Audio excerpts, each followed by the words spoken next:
नमस्कार दोस्तों।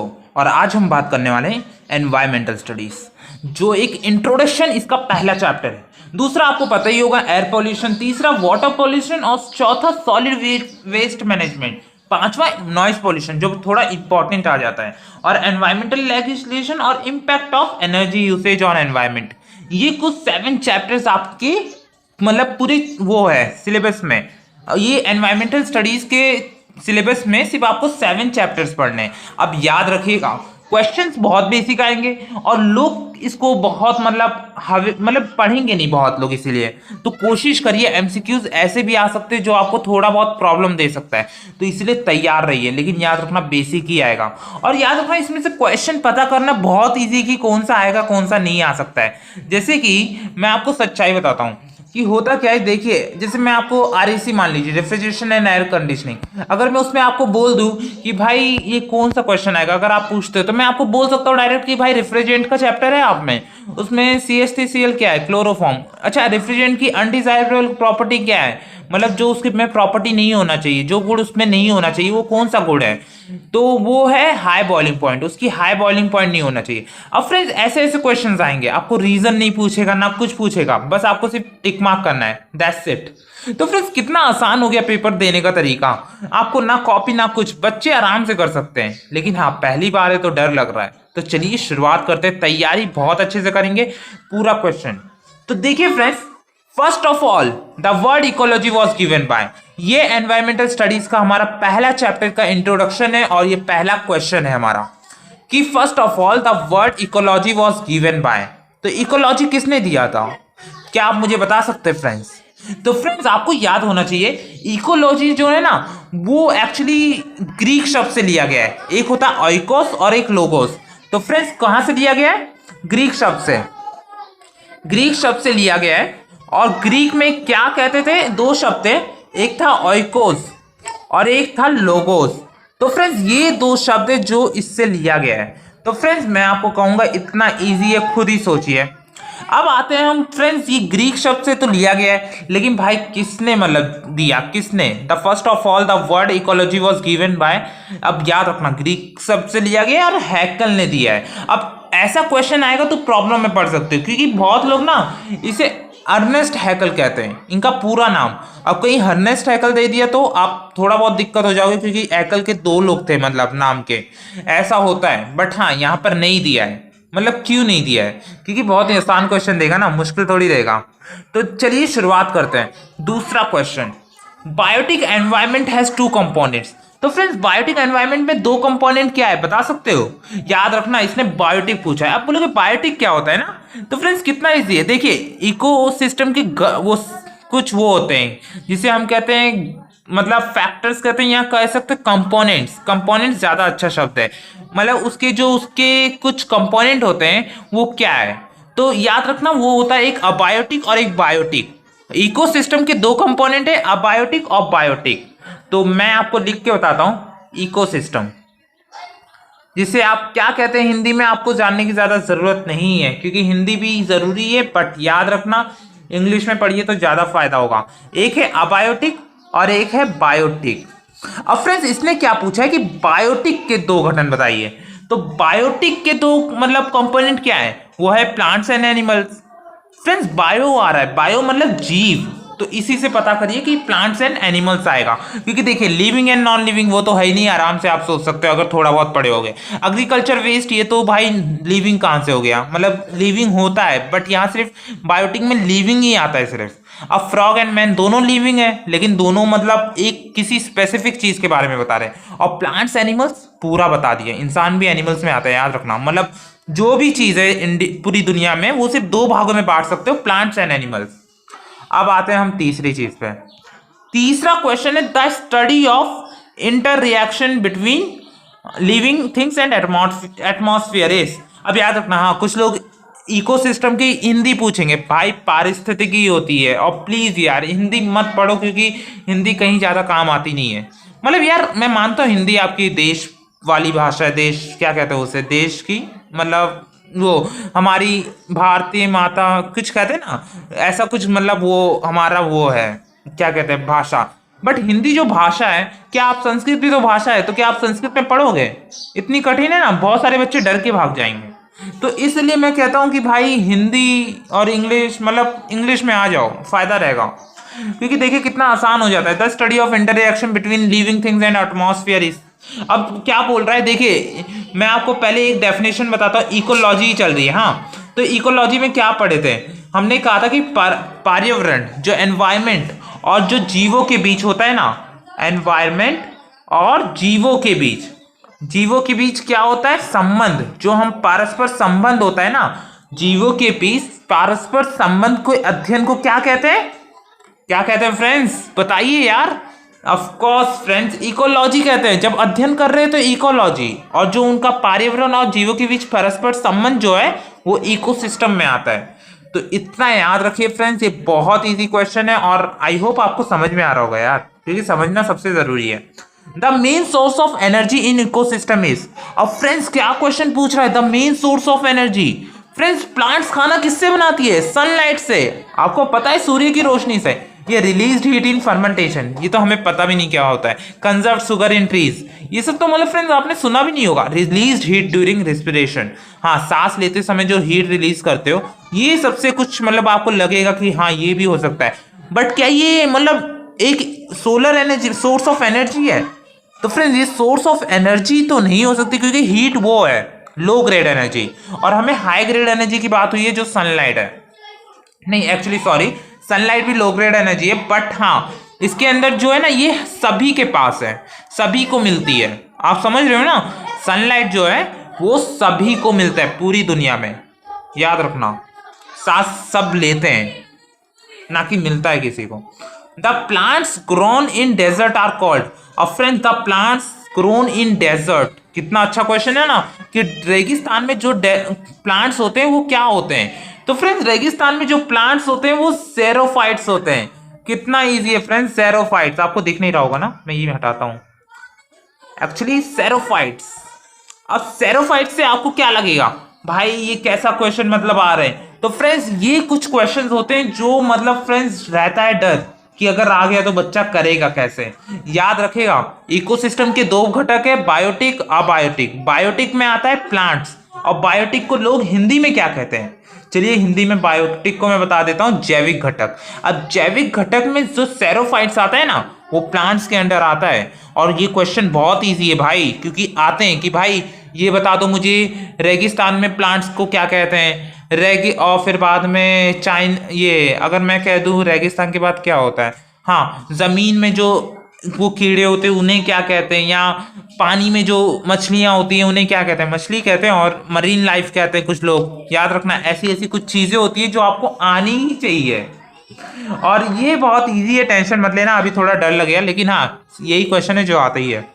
First of all the word ecosystem was given by, हाँ ये चीज फ्रेंड्स, ये चीज मुझे डर लग रहा था। देखिए यहाँ पर आपने इकोलॉजी पढ़ के गए, आपको लगा अर्नेस्ट हैकल है, और फिर यहाँ पर आपको आ गया first of all the word ecosystem was given by. Ecology और इकोसिस्टम दोनों अलग चीज है। अब आप क्या करेंगे, इकोसिस्टम का क्या करेंगे फ्रेंड्स? भाई आपने तो पढ़ा ही नहीं होगा। तो फ्रेंड्स इसका होगा एजी टेंसलॉय।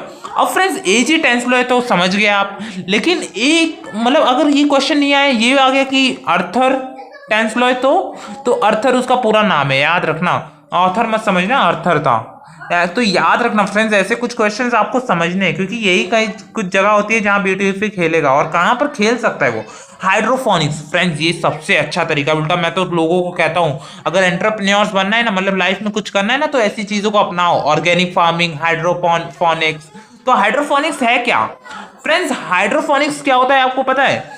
Growth in plants without water, actually without soil, sorry, मतलब ये लोग ना जो लकड़ियां होती है ना, लकड़ियों पर वो लोग प्लांट्स उगाते हैं, खाने की चीजें। सोचिए, मतलब सॉइल की जरूरत नहीं पड़ती है उसमें। और ये चीज ना बहुत आगे जा रही है फ्रेंड्स। बहुत लोग, बहुत जो एंटरप्रेन्योर्स होते हैं, जो कुछ नया करने की सोचते हैं लाइफ में, जॉब के पीछे नहीं भागते हैं, वो थोड़ा बहुत इसी से अच्छा खासा बिजनेस खोल रहे हैं।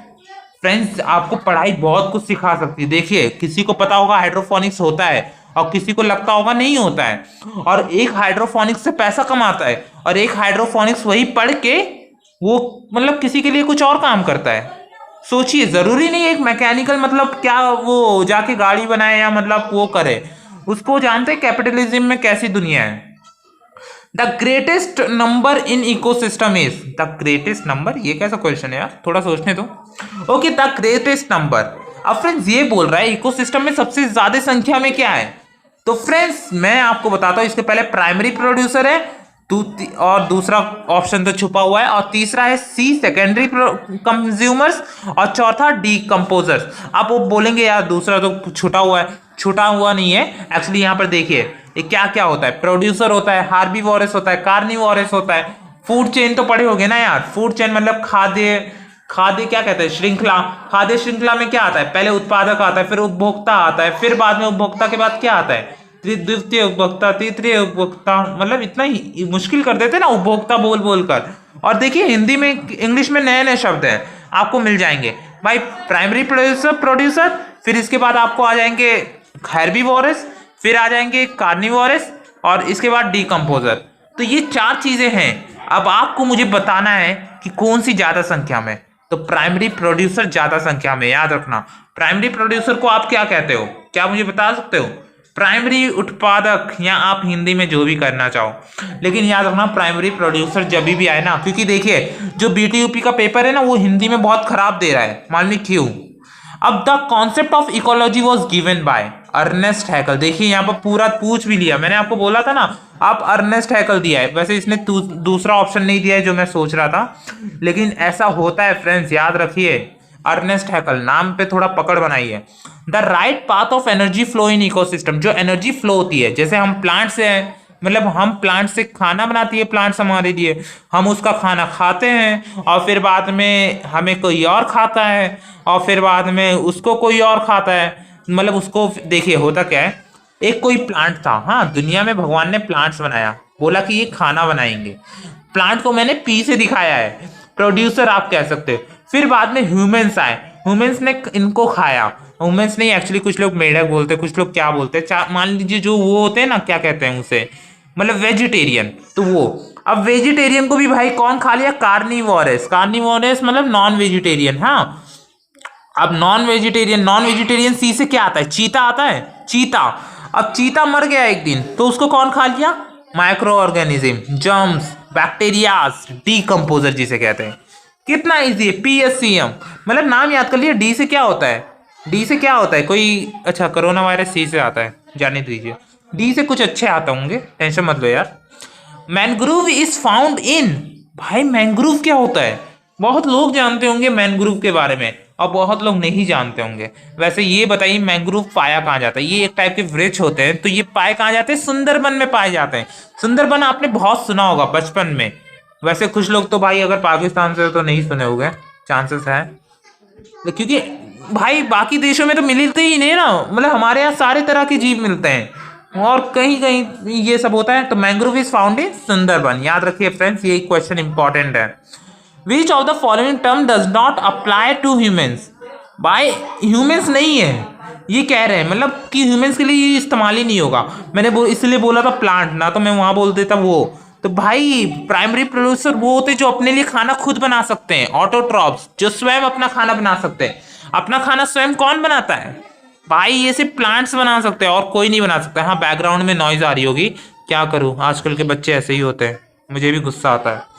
अब फ्रेंड्स आप आते हैं, विच of the following requires maximum energy, भाई प्राइमरी प्रोड्यूसर जो खाना बना रहे हैं उसी को मैक्सिमम एनर्जी चाहिए, सेकेंडरी कंज्यूमर को क्या चाहिए, वो तो खा ही रहा है। तो फ्रेंड्स इसीलिए आपको टेंशन नहीं होना चाहिए। अब इसके बाद आते हैं, in an aquatic ecosystem phytoplankton can be considered as, phytoplankton क्या है, प्रोड्यूसर है। अब फाइटोप्लैंक्टन खाना खुद बनाती है, याद रखना, और समुद्र में रहती है। अब food chain is form by, मैंने आपको बताया था फूड चेन क्या होता है, प्रोड्यूसर, कंज्यूमर, डीकंपोजर, ये सबसे इजीएस्ट है। Primary consumers in a food chain are, तो फ्रेंड्स ये क्वेश्चन बहुत अच्छा लग रहा है मुझे, primary consumers in a food chain are. अब ये होता क्या है, तो प्राइमरी जो कंज्यूमर होता है ना वो कौन होता है, हार्बीवोरस होता है कि कार्निवोरस। तो याद रखना मैंने क्या बोला था, पहले पी आया, पी के बाद कौन आया, पी के बाद आया एच, ह्यूमंस, जिससे होता है हार्बीवोरस, सी कार्निवोरस, कार्निवोरस से चीता। डी से क्या होगा? डी से मैंने कहा था डिकम्पोजर। अब घटक जिसे क्या कहते हैं हम लोग भाई, जिसे हम वो कहते हैं माइक्रो ऑर्गेनिज्म, बैक्टीरिया। बी और डी में कितना फर्क है आप जानते हो। तो फ्रेंड्स हार्पीवोरस, आपको आंसर पता चल गया हो क्योंकि यही तो खाना शुरू करता है। पहले पी ने खाना बनाया, एच ने खाना शुरू किया, सी ने उसको खाना शुरू किया। तो इसीलिए कौन है प्राइमरी कंज्यूमर? एच, क्योंकि वो पहला है, प्राथमिक। The organism which feed on dead organism waste of being living being are called living being. Okay, एक बार वापस पढ़ते हैं। The organism which feed on dead organism. अच्छा, जो ऑर्गेनिज्म खाना खाती है मरे हुए इंसानों को, मतलब मरे हुए ऑर्गेनिज्म को, और waste of living being are called decomposing. Decomposer भाई, हम पे जो हम मतलब खाना खाते हैं, जो हम नहीं, जो हम हमें खाता है मरने के बाद बैक्टीरिया लग जाता है ना, जर्म्स, या खाने को खाता है जो वेस्ट होता है, तो ये क्या होता है? ये डीकम्पोजर होते हैं। अब घटक जो उसको खाने लगते हैं, बैक्टीरिया लग गया कहते हैं ना, फफूद लग गया, ये सब डीकम्पोजर्स है। ग्रीन हाउस इफेक्ट भाई सबसे डरावना चीज है ग्रीन हाउस इफेक्ट, इससे बच के रहो यार। Was discovered by Joseph Laurier in the year. भाई जोसेफ लॉरियर, इसने तो बता दिया इसने डिस्कवर किया है, लेकिन किस साल में किया है ये पूछ रहा है। भाई उस समय तो मैं था नहीं, लेकिन 1824 था। आप भी नहीं होगे, मालूम कैसे क्वेश्चन पूछते हैं। Chemical formula of ozone is, याद रखना, ओ कौन है? ओ अगर आप लिखते हो सिर्फ तो ओ होता है ओ माइनस, या प्लस लिख दो यार, माइनस लिखते हैं शायद। तो ओ माइनस क्या होता है? तो ये होता है नवजात, मतलब नवजात ऑर्गेनिज्म, मतलब नवजात ऑक्सीजन। फिर इससे बना O2। O2 क्या होता है? O2 होता है ऑक्सीजन, जो हम क्या कहते हैं उसे, O2 होता है ऑक्सीजन जो हम सांस ले रहे हैं। फिर O3 आया इनसे मिलके, तो भाई ये क्या है? O3 हो गया ओजोन।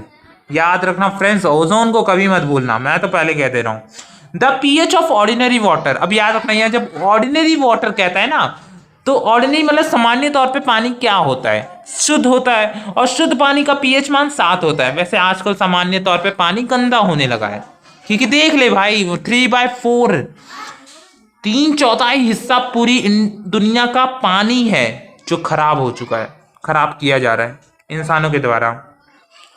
अब याद रखना, तो एक सिक्के के दो पहलू होते हैं। अगर कोई इंसान आगे भी बढ़ रहा है ना, तो कुछ चीज़ें प्रॉब्लम होती है, हम उसे कंट्रोल कर सकते हैं, जो इंसानों ने पहले किया नहीं अपने फायदे के लिए। और जो कहते हैं ना स्विट्जरलैंड, नीदरलैंड, या जैसे जैसे जो भी लैंड है अच्छा है, बहुत सुंदर है भाई, वो लोगों ने पानी और ज़्यादा खराब किया है अपना चीज़ बनाने के लिए ना, उन्होंने पूरी बर्बाद की है, जहाँ तक मुझे लगता है ऐसा। तो friends agriculture forest programme is, agriculture forest programme is, agriculture सोचो, forest programme is plantation and animal husbandry with agriculture. तो फ्रेंड्स यहाँ कहना चाह रहा है कि भाई जो एग्रीकल्चर फॉरेस्ट प्रोग्राम एक होता है वो क्या है, तो भाई उसके जरिए ना लोग प्लांटेशन, प्लांट लगाते हैं हर जगह, उसके जरिए एनिमल पालते हैं, उसके जरिए एग्रीकल्चर करते हैं। याद रखना 3 चीज होता है फॉरेस्ट में, क्या होता है? एनिमल होता है, प्लांट होता है। तो एनिमल और प्लांटेशन करते हैं और एग्रीकल्चर साथ में करते हैं। ग्रीनरी रेवोल्यूशन, जिसने कौन कहता है भाई हरित क्रांति क्या है? हरित क्रांति है, green revolution is related to this is, अच्छा हाँ देख रहे हो तो 5 मिनट देखना सिर्फ। नेचुरल रिसोर्सेस इज, भाई नेचुरल रिसोर्सेस इज क्या है? नेचुरल रिसोर्सेस, तो इलेक्ट्रिसिटी नेचुरल रिसोर्स नहीं है। चेयर भाई लकड़ी से बना होगा तो भी नेचुरल रिसोर्स नहीं है, क्यों? अब तो रिसोर्स हम चेयर तो हमने बनाया ना। क्लोथ, वो भी नेचुरल रिसोर्स नहीं। फॉरेस्ट भाई वहां पर वन तो हमें भगवान नहीं दिया था। अब भाई आप भगवान मतलब वो प्राकृतिक ने दिया था। मालूम नहीं साइंस क्यों नहीं मानता कि भगवान होते हैं।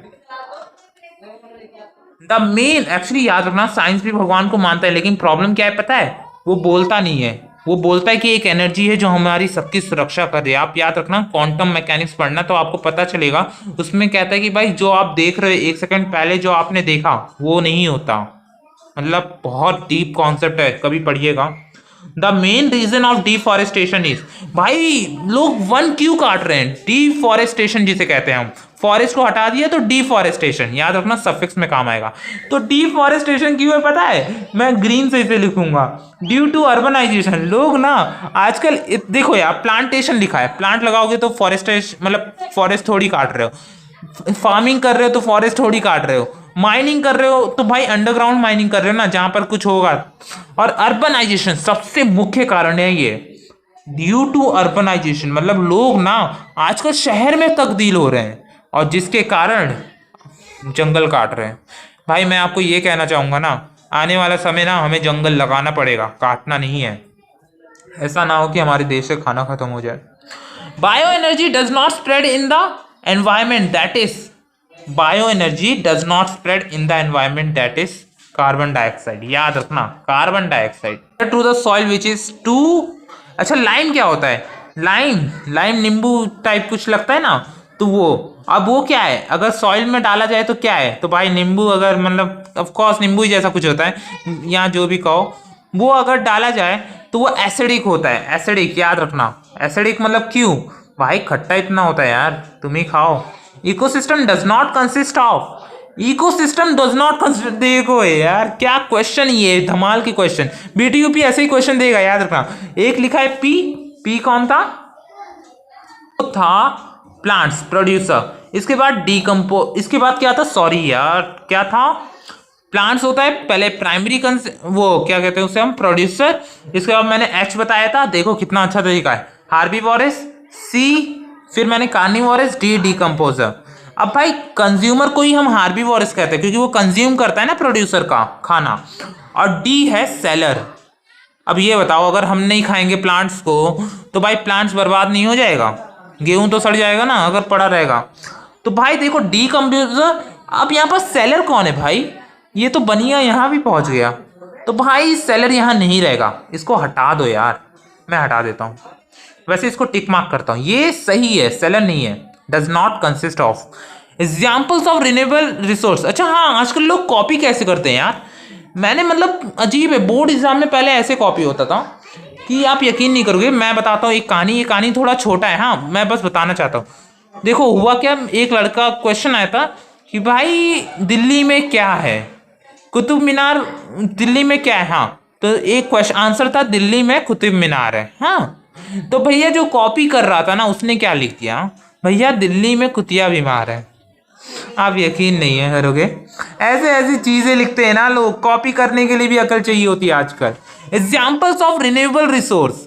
रिन्यूएबल रिसोर्स क्या होता है भाई, जिसको हम ना, रिन्यूएबल रिसोर्स आप ये समझ लीजिए, बहुत सिंपल सा कॉन्सेप्ट है कि जो रिन्यू हो सकता है, आप रिचार्ज कराते हैं फिर वापस रिचार्ज करते हैं, वो रिन्यूअल हो गया। मतलब आप कोई चीज़ वापस ला सकते हो। क्या कोयला देश में बनता है, मतलब कोयला ज़मीन के नीचे बनता है, क्या वो रिन्यूएबल हो सकता है? नहीं। धूप हमें मिलता है, वो रिन्यूएबल हो सकता है। पानी इतनी सारा है, वो रिन्यूएबल है। पता है क्यों? पानी अगर आप देखेंगे तो वो खर्च नहीं होता है। पानी क्या होगा, गंदा पानी हो जाएगा, उसे साफ कर देंगे, फिर गंदा हो जाएगा, फिर साफ कर देंगे। कितना ईजी है ना। विच ऑफ द फॉलोइंग, और याद रखना ऐसा समय आ गया है जहाँ पानी भी बिकने लगा है। ऐसा गलती मत करो कि जहाँ पानी भी बिकने लगे, मतलब गंदा पानी मत करो और बर्बाद मत करो। विच of the following is a non renewable resource. तो नॉन रिन्यूएबल रिसोर्स क्या होता है? तो नॉन रिन्यूएबल रिसोर्स जो नॉन रिन्यू हो सकता है, भाई एक बार खत्म हो गया तो फिर कभी नहीं आएगा, वो क्या है? कोयला है। अब आगे आते 30 क्वेश्चन, तीसरा। अरे यार खुशी मनाओ यार, 30वें पे पहुंच गए। कितना क्वेश्चन है एक्चुअली? 34, 4 क्वेश्चन है और।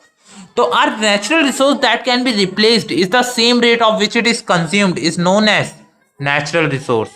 याद रखना। अब क्वेश्चन समझ नहीं आया ना, मैंने गलती कर दी, आपको बताया ही नहीं। Are natural resource that can be replaced in the same rate of which it is consumed. Okay sorry friend, cold. The study of ecosystem is called, हाँ याद रखना इसको, लेकिन हाँ 30वां बी माना गया क्योंकि एक बार जब क्वेश्चन आया था ना किसी में, तो मतलब वहां पर कॉम्पिटेटिव एग्जाम में, तो वहां पर नेचुरल रिसोर्स ही माना गया था। The study of ecosystem is called, the study of ecosystem is called, मैं बार बार पढ़ रहा हूँ क्योंकि आपको समझ में आ जाए। इकोसिस्टम के अध्ययन को क्या कहते हैं भाई? इकोलॉजी कहते हैं। इतना छोटा सा अगर ना आए ना तो आप समझ लेना आपने पढ़ा क्या है। Energy is released from fossil fuel when they are, तो फ्रेंड्स एनर्जी जो रिलीज होती है फॉसिल फ्यूल से कब होती है? जब उन्हें हम लोग मतलब क्या करते हैं, आग लगाते हैं। 32 का डी आंसर है इसलिए, क्योंकि जब आप आग लगाओगे तभी तो जलेगा, जलेगा तो बर्बाद होगा, एक्चुअली एनर्जी मिलेगी, खत्म हो जाएगा। Mixture of carbon monoxide and hydrogen, ओहो इन गैस। ओके मैं मजाक कर रहा था। अब आखिरी क्वेश्चन है यार, और ये हमारा दूसरा मतलब एनर्जी कंजर्वेशन ना, उसमें भी एक सब्जेक्ट जो है उसमें भी है भाई। याद रखना, मैं आपको बता दे रहा हूं, ये क्वेश्चन बहुत इंपॉर्टेंट है कि the energy conservation act was created in. लोग एनर्जी पे कब ध्यान देना शुरू किए? जब खत्म होने लगा। और कब खत्म हुआ? 2001 में तो बहुत ज्यादा खत्म हुआ, जब देश हमारा Y2K से झूल रहा था, मतलब आईटी इंडस्ट्री ग्रो हो रही थी। याद रखिए ये क्वेश्चन बहुत इंपॉर्टेंट है। The energy conservation act was created in. तो हमने अराउंड 34 क्वेश्चन इस सिलेबस, मतलब ये क्या कहता हूँ मैं, इस वीडियो में कंप्लीट किया है, जो आई होप आपको पसंद आया। और क्वेश्चन बहुत धमाकेदार थे। मैं आपको यही कहूँगा कि भाई ये क्वेश्चन को वापस देख लेना एक बार, क्योंकि इससे आपको याद हो जाएगा। और जो मैंने बीच में मजाक किए ना, ये सबको याद रखना, क्योंकि जैसे मैंने पी एच ये सब बताया, इससे आपको समझ में आ जाएगा कैसे ये क्वेश्चंस को याद करना है। क्योंकि डायरेक्ट यही क्वेश्चन आएगा यार, वो बदलेगा नहीं, इतना मैं गारंटी देता हूँ। तो thank you friends, I hope आपको ये वीडियो पसंद आए। लाइक कमेंट शेयर करिए। अभी तो पार्टी शुरू ही है, ये पहला चैप्टर है।